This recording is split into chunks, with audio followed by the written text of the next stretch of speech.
Hello everyone, welcome to my YouTube channel honey honey की दुनिया। कैसे हो आप सब? आई होप आप लोग अच्छे होंगे। मैं मीशो से चोकर सेट ऑर्डर की हुई थी, उसी का मैं आज रिव्यू कर रही हूँ कि कैसा आया है, मुझे कैसा रिसीव हुआ है।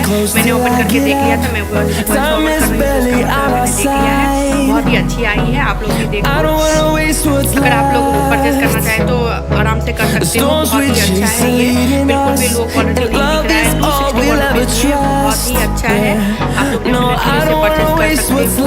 मैंने मीशो से ये ऑर्डर किया था। आप इसका स्क्रीनशॉट लेकर के आप मुझे ऐड करो तो आ जाएगा ये सेम प्रोडक्ट। इसमें मांगटी का ईयरिंग और चोकर सेट है, बहुत ही अच्छी है ये।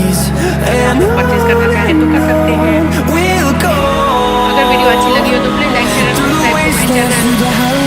तो आप सबसे